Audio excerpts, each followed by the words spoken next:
Olá, serei seu professor nesta videoaula de transistores, características e polarização. Vamos começar? Os temas desta aula serão transistor bipolar, parâmetros do transistor, polarização do transistor. O transistor bipolar é um componente eletrônico também muito utilizado na eletrônica. Ele é formado por três materiais semicondutores. E aí nós temos dois tipos de transistores. O transistor NPN, que é o nosso da esquerda, formado por duas partes de semicondutor tipo N e uma parte de semicondutor tipo P. E o transistor PNP, que é o inverso. Duas partes formadas por um semicondutor do tipo P e uma parte formada pelo semicondutor do tipo N. Essas três partes têm três terminais que são chamados de coletor, emissor e base. O funcionamento do transistor é, através de um controle de corrente de base, conectar o coletor ao emissor, ou seja, um fluxo ordenado de corrente de coletor para emissor. Portanto, a gente pode imaginar que o transistor é como se fosse um diodo, mas para que esse diodo entre em condução, é como se nós tivéssemos uma válvula que fizesse o controle desse fluxo. Essa válvula é o terminal de base do transistor. Quando nós aplicarmos o transistor aos circuitos, nós teremos a presença de várias tensões e várias correntes. Por isso é importante já identificá-las para podermos realizar os cálculos futuros. Veja só. Aqui nós temos o transistor dentro de um circuito. Percebam que no terminal de base do transistor, aqui à esquerda, nós temos a corrente de base, que está no sentido de entrada do transistor. Aqui em cima, no terminal do coletor, nós vamos ter a corrente de coletor, que também tem sentido de fluxo de entrada para o transistor. E então, aqui embaixo, no nosso terminal de emissor, nós temos uma corrente saindo do transistor. Percebam que o transistor tem uma seta para fora. Esta seta para fora indica que o transistor é do tipo NPN. Se ele fosse do tipo PNP, essa seta seria para dentro. E agora vamos ver as tensões que são geradas nesse transistor. Como o transistor é feito através de junções de semicondutores, cada junção vai ter uma polarização, ou seja, cada junção vai apresentar uma queda de tensão. Então nós temos a queda de tensão VBC, que é a queda de tensão entre base e coletor, aqui em cima. Aqui embaixo nós temos VBE, ou seja, a queda de tensão entre base e emissor. E aqui ao lado nós temos VCE, que é a queda de tensão entre coletor e emissor.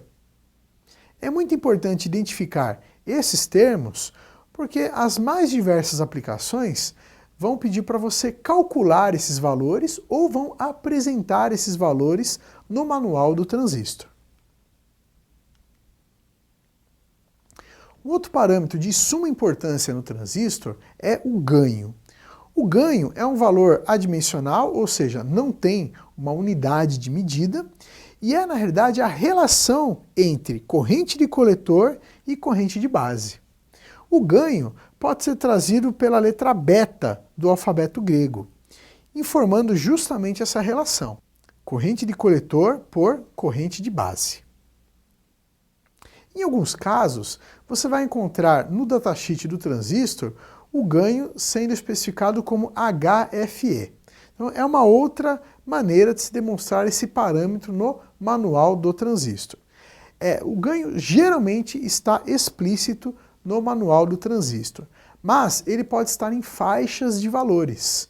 Então você não tem um ganho fixo. Isso porque o ganho do transistor depende muito das suas características. Por exemplo, algo que interfere drasticamente no ganho do transistor é a temperatura. Ou seja, conforme eu tenho variação de temperatura ambiente, eu tenho uma variação de ganho do transistor. Então, muitos datasheets apresentam o valor mínimo e o valor máximo do ganho do transistor. Após essas características, vamos pensar agora na polarização do transistor, ou seja, como colocá-los em circuitos para que eles estejam em funcionamento. O primeiro método que nós vamos ver é a polarização da base por corrente constante. Vejam só o arranjo que foi feito para esse transistor. Nós temos apenas uma fonte de alimentação, um resistor de base, proporcionando uma corrente de base para esse transistor, e um outro resistor de coletor, proporcionando a corrente de coletor. Percebam que aqui ao lado nós temos as fórmulas para calcularmos esses valores, levando em consideração parâmetros que devem ser conhecidos no circuito ou no manual do transistor.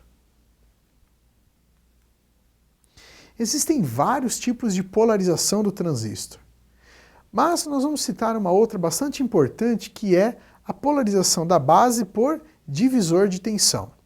Qual a importância desse tipo de polarização? Acontece que nesse tipo de polarização, nós vamos ter uma estabilidade de tensão na base. Por quê? Porque nós justamente estamos criando aqui um divisor de tensão. Essa é a característica do divisor de tensão. Neste ponto aqui de derivação entre RB1 e RB2, nós vamos ter uma estabilidade de tensão. Essa estabilidade é algo muito importante para a polarização do transistor. Mas, para que nós possamos ter esse tipo de polarização, nós precisamos atender a essas especificações que estão aqui ao lado, como o beta do transistor ser maior do que 100, a corrente de emissor ser igual à corrente do coletor, a tensão do resistor de coletor ser igual à tensão de alimentação dividido por 2, a tensão do resistor de emissor ser 10% da tensão de alimentação e a corrente ser 10% da corrente do coletor. Nós separamos alguns links para você conhecer mais sobre o assunto desta videoaula. Não deixe de acessá-los em seu ambiente virtual. Estou deixando um link sobre características do transistor, esse componente que é vastamente utilizado na eletrônica, então certamente você vai conhecer muito mais características através deste vídeo. E um vídeo sobre polarização do transistor, para que você possa especificar a melhor maneira de polarizá-lo para aplicá-lo nas diversas aplicações da eletrônica. Bom pessoal, espero que esteja claro o assunto transistores, características e polarização. Caso ainda fique alguma dúvida, assista novamente esta videoaula. Até a próxima!